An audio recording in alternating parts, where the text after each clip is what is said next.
एक लंबे समय पहले एक गांव में विनोद और सावित्री नामक पति पत्नी रहते थे।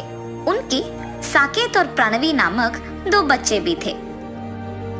विनोद एक छोटा नौकरी करता था। विनोद को पता था कि उसकी पत्नी बहुत बुद्धिमान और तेज है, इसीलिए उसे हर काम में बहुत प्रोत्साहित करता था। हर वक्त सिर्फ घर के काम करते हुए समय बिताने के बदले सारे काम जल्दी खत्म करके मैं रोज नए प्रकार के व्यंजन बनाने की कोशिश करूंगी। हाँ, तभी मैं एक ना एक दिन खुद का एक नाम कमा पाऊंगी।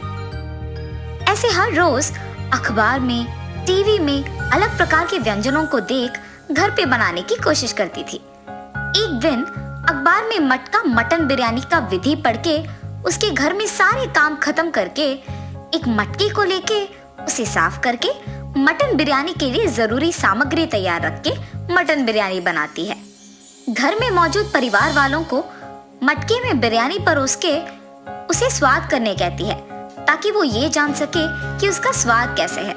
उसके पति और बच्चे मटन बिरयानी का नाम सुनते ही उत्साहित होके खाना शुरू करते हैं। अखबार में जैसे दिया गया था वैसे ही बनाने पर मटन बिरयानी बहुत तीखा बनता है। माँ, मटन बिरयानी बहुत तीखा है, इसे खाना मुझसे नहीं होगा, ऐसे कह के चला जाता है और उसके पीछे ही प्रणवी और उसके पति विनोद भी चले जाते हैं। अपने परिवार वालों का उसके हाथ का बिरयानी ना खा पाना उसे बहुत निराश करती है।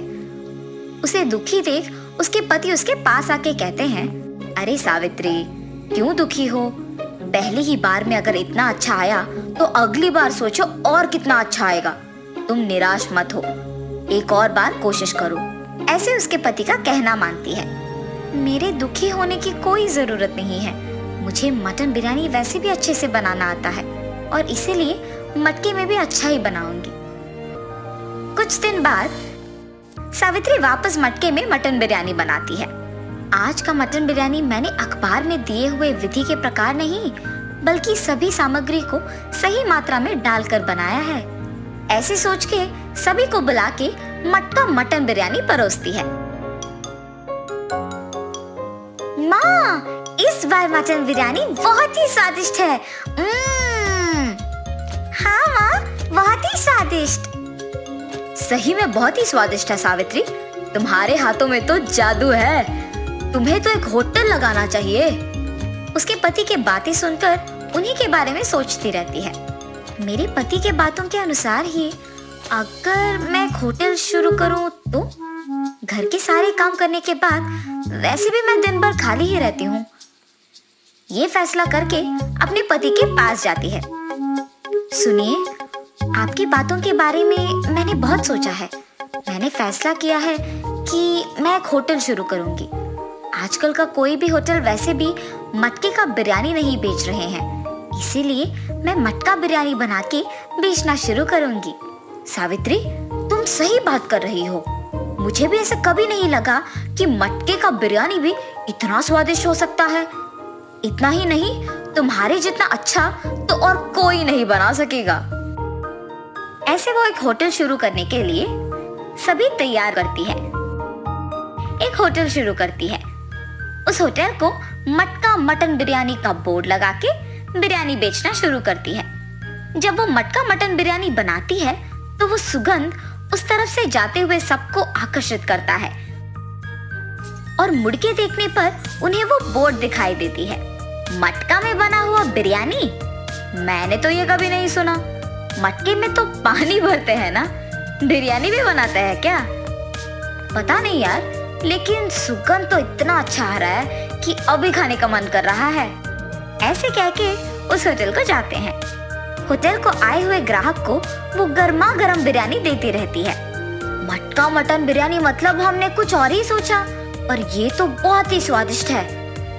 हाँ, मैंने भी इतना स्वादिष्ट बिरयानी अब तक नहीं खाया। हाँ यार, मटका मटन बिरयानी सच में बहुत स्वादिष्ट है। होटल को आए हुए सारे ग्राहक उसका अभिनंदन करते हैं। ऐसे सावित्री का शुरू किया मटका मटन बिरयानी होटल बहुत आगे बढ़ता है। उस गांव के जमींदार भी मटका मटन बिरयानी के बारे में सुनकर उनके घर में दावत के लिए वहीं से बिरयानी मंगवाते हैं। जमींदार की आज्ञा के प्रकार ही मटका मटन बिरयानी तैयार करके जमींदार के सेवक को देकर भिजवाती है। उस मटन बिरयानी को स्वाद करने के बाद उस दावत में सभी उसी बिरयानी के बारे में ही बात करते हैं। ऐसे उनका बनाया हुआ मटका मटन बिरयानी बहुत सारे गांव में इतना प्रसिद्ध होता है कि कोई भी दावत हो तो सभी सिर्फ वहां से मंगवाते हैं।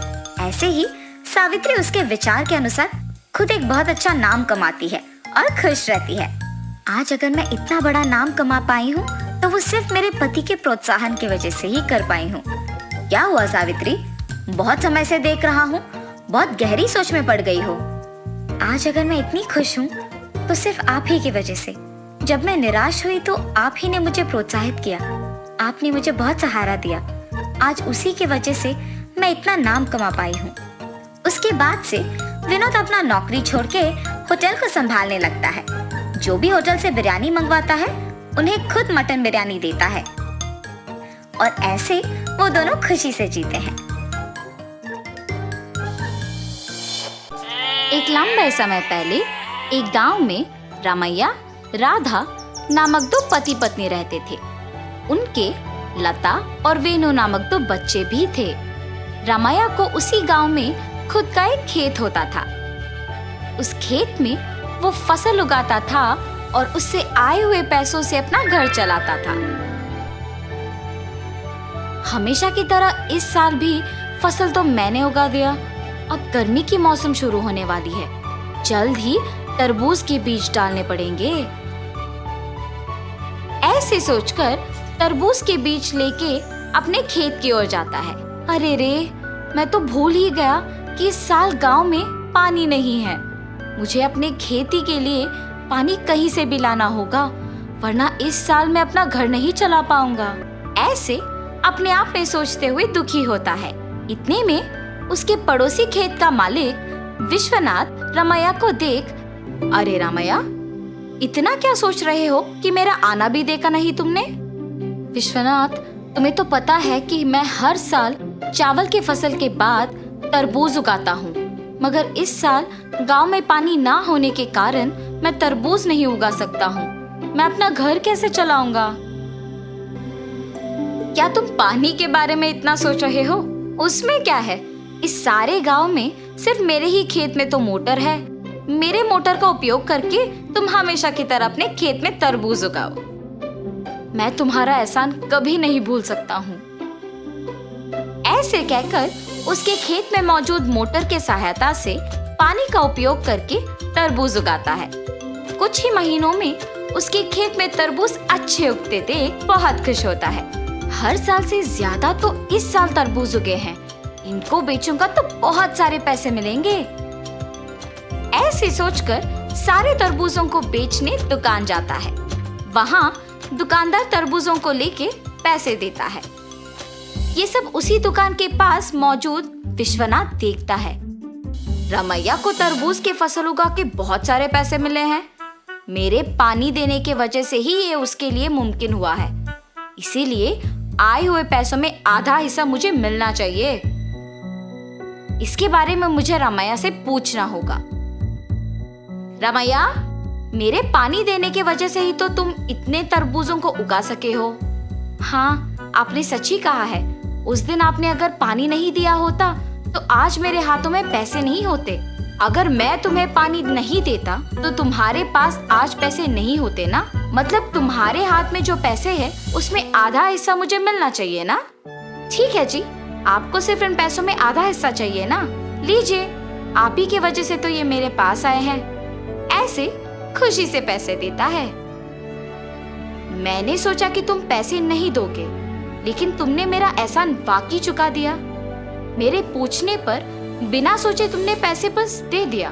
तुम अगर ऐसे ही रहोगे तो तुम्हारी अच्छाई ही तुम्हें नष्ट कर देगी। ऐसे कहकर पैसे लेके वहां से चले जाता है। अब मेरे पास कुछ ही पैसे बचे हैं, इनके साथ मुझे कोई व्यापार शुरू करना होगा, मगर कौन सा? ऐसे सोचते रहता है। इतने में ही बगल में उसे एक आदमी कटे हुए तरबूज एक बंडी पे बेचते हुए नजर आता है। प्यास लग रहा है, एक तरबूज का टुकड़ा खाऊंगा। उस तरबूज वाले के पास जाता है और पूछता है, बाबू, एक तरबूज का टुकड़ा मिलेगा? जी हाँ। एक तरबूज का टुकड़ा कितने का है? सिर्फ 5 रुपए है जी। एक तरबूज का टुकड़ा 5 रुपए का है? एक पूरा तरबूज तो बहुत कम पैसों में मिल जाएगा। मैं मेरे पास के सारे पैसों से तरबूज खरीदूंगा और उन्हें ऐसे टुकड़े बना के बेचूंगा। ऐसे मुझे बहुत पैसे मिलेंगे। तुरंत उसको पैसे देके उसके पास के सारे तरबूज लेके जाता है। उन तरबूजों को एक बंडी के ऊपर रख के उन्हें अच्छे टुकड़ों में काट के बेचने लगता है। ऐसे उसका व्यापार बहुत अच्छा चलता है। हर रोज की तरह एक दिन वो जब तरबूज बेच रहा था, आप सबको पता है कि इस गांव में कुछ दिनों से चोरी हो रही है। जो भी इन चोरों को पकड़ के जमींदार जी के हवाले करेगा, उनको जमींदार जी अभिनंदन करके तोहफा देंगे।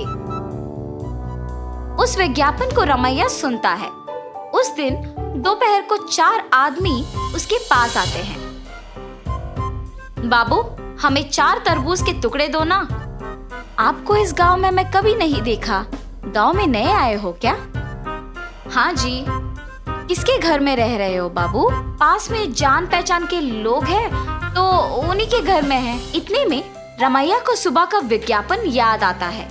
वो लोग भी हिचकिचाते हुए उसको पैसे देके जल्दबाजी में वहां से निकल जाते हैं। मुझे इन लोगों को देख के लग रहा है कि यही वो चोर हो सकते हैं। इनका पीछा करूंगा तो सच पता चल जाएगा, मेरा शक भी चला जाएगा। ये फैसला करके उनका पीछा करता है। उन लोगों को एक घर में घुसते हुए देखता है। खिड़की में से उन लोगों को देखते रहता है। हम लोगों पे शक आए इससे पहले हमें जमींदार के घर में चोरी करके इस गांव से बाहर निकलना होगा। मेरे सोच के अनुसार ये लोग तो चोर ही निकले हैं। तुरंत मुझे ये जमींदार को बताना होगा, वरना आज जो चोरी होगा उसका कारण तो मैं ही बन जाऊंगा। तुरंत वो वहां से जमींदार के पास जाता है। जमींदार साहब, अरे क्या हुआ रमैया, यहाँ आए हो? इस गांव में हो रही चोरियों के पीछे जो लोग हैं वो मुझे पता है, यही बताने आपके पास आया हूँ मैं। इतना ही नहीं, मैं उन्हें ये कहते हुए सुना कि वो आज आपके घर में चोरी करने वाले हैं, इसीलिए तुरंत आपके पास आया हूँ। क्या तुम्हें पता है कि वो लोग कहाँ हैं? जी साहब, पता है। सेवकों, तुम लोग अब रमैया के साथ जाके उन चोरों को पकड़ के मेरे पास लाओ। जी प्रभु। जमींदार के आज्ञा के अनुसार सेवक उन चोरों के घर जाके उनको पकड़ के जमींदार के पास लेके आते हैं। उन चोरों को पकड़ने के लिए गांव वालों के सामने रमैया का अभिनंदन किया जाता है और जमींदार उनके वचन के अनुसार उनके जायदाद में एक हिस्सा उसको देते हैं। तुम्हारे अच्छाई की वजह से ही तुम उनके जायदाद में एक हिस्सा पाए हो। तब से रमैया उसके परिवार के साथ खुशी से रहता है। तो इस कहानी का नैतिक क्या है? परिस्थिति चाहे जो भी हो, अगर हम अच्छा रहेंगे तो सब अच्छा ही होगा। हमारी अच्छाई ही हमें एक अच्छे स्थान में रखेगी। एक लंबे समय पहले रामपुर नामक एक गांव में विश्वनाथ और मुकेश नामक 2 आदमी अगल बगल के घरों में रहते थे। विश्वनाथ उनका सरकारी नौकरी छोड़कर घर पे ही रहते थे और मुकेश एक बीमा एजेंट की नौकरी करते थे। मुकेश के नित्या और राजेश नामक 2 बच्चे थे। उनको बच्चों से बहुत प्यार होने के कारण वो उनके लिए सब कुछ लाके देता था। मुकेश को पौधों से भी बहुत प्यार था, इसीलिए वो उसके घर के सामने के बागीचे में अलग प्रकार के पौधे उगाता था। विश्वनाथ अकेले रहता था और इसी कारण उसे पता नहीं चलता था कि वो क्या करे और यूं ही दुखी रहता था।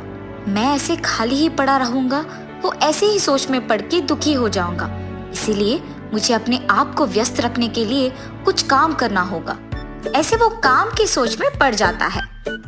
हाँ, अगर मैं अपने घर के सामने एक बागीचा बनाऊंगा तो उनमें अलग प्रकार के पौधे लगाकर उन्हें बेच सकूंगा और इतना ही नहीं, मेरा सारा वक्त पौधों को संभालने में ही जाएगा।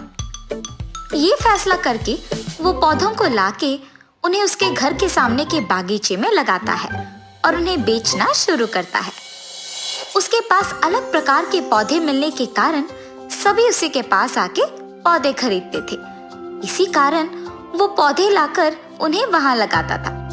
हर रोज सुबह मुकेश भी उसी समय में उनके पड़ोसी विश्वनाथ को पौधों को पानी डालते हुए देख चौंक जाता है और तब उसे विश्वनाथ का बागीचा दिखता है। मुकेश अपने पौधों को ज्यादा पानी डालने के कारण वो बहुत ही सुंदर दिखते थे, लेकिन विश्वनाथ उनके पौधों को बस जितना जरूरी था उतना ही पानी डालने के कारण वो दिखने में उतने सुंदर नहीं थे। मैं अपने पौधों को उनसे ज्यादा पानी डाल रहा हूँ, इसी कारण मेरे पौधे दिखने में बहुत हरा भरा और सुंदर है। ये सोचकर उनके पौधों को पानी डालकर वहां से चले जाता है। कुछ देर बाद मुकेश विश्वनाथ के पास कुछ लोग आकर उससे पौधे खरीद के जाना देखता है। मेरे पड़ोसी विश्वनाथ पौधों को कब से बेचने लगे? मुझे तो पौधों से प्यार है, इसीलिए मैं अपने नौकरी के साथ साथ ये काम भी कर रहा हूँ। और अगर मैं इन पौधों को बेचने लगूंगा तो इनसे ज्यादा मेरे ही पास पौधे बिकेंगे। हाँ, सारे लोग मेरे ही पास आएंगे। और उसके फैसला के मुताबिक ही अगले दिन वो भी अलग प्रकार के पौधे लाकर उसके बागीचे में लगाता है और विश्वनाथ के ही तरह वो भी उन्हें बेचने लगता है। उसकी सोच के ही अनुसार सभी लोग पौधे अच्छे दिखने पर मुकेश के पास आकर ही उन्हें खरीदते थे। मेरे सोच के अनुसार ही सभी विश्वनाथ से ज्यादा मेरे पास आकर पौधे खरीद रहे हैं, ऐसे खुशी से पौधों को बेचता था। हाँ, भीमा को बेचने के साथ साथ मुकेश पौधों को भी बेचने लगा है क्या?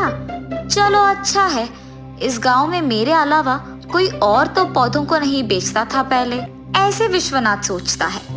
उन दोनों का व्यापार अच्छा चलने पर दोनों खुश रहते हैं और ऐसे बहुत दिन गुजर जाते हैं। एक रात को अचानक एक भयानक तूफान शुरू होता है।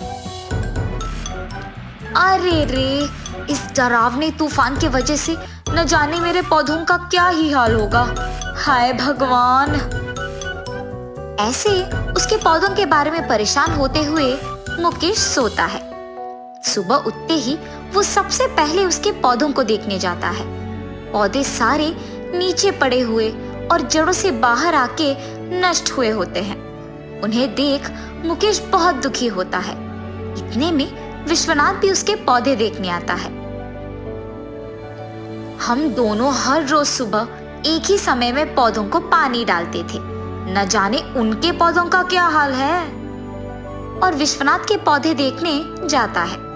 उनके पौधों को सीधे और अच्छे होते देख दंग रह जाता है। उनसे तो ज्यादा पानी मैं अपने पौधों को डालता हूँ, उनसे ज्यादा मेरे ही पौधे दिखने में अच्छे हैं, लेकिन मेरे ही पौधे नष्ट हो गए हैं और इनके पौधे तो सही सलामत हैं। ये कैसे मुमकिन हो सकता है? इस सोच में पड़ जाता है और निराश हो जाता है। शुक्र है कि मेरे पौधों को इस तूफान से कोई नुकसान नहीं पहुंचा। इन पौधों को सही मात्रा के पानी डालने के कारण ही ये इतने दृढ़ता से तूफान को सह पाए हैं। न जाने मुकेश के पौधों का क्या हाल है। तब वो देखता है कि मुकेश के सारे पौधे नष्ट हो गए और मुकेश को निराश होकर ऐसे बैठे हुए देखता है। बेचारा, शायद इसीलिए निराश बैठा होगा कि उसके पौधे सारे नष्ट हो गए। ये सोचकर अंदर चले जाता है। उसके बाद से सभी सिर्फ विश्वनाथ के पास से पौधे खरीद के जाते थे। बहुत दिन हो जाने के बाद भी मुकेश न जाने क्यों नए पौधे लाके नहीं बेच रहा।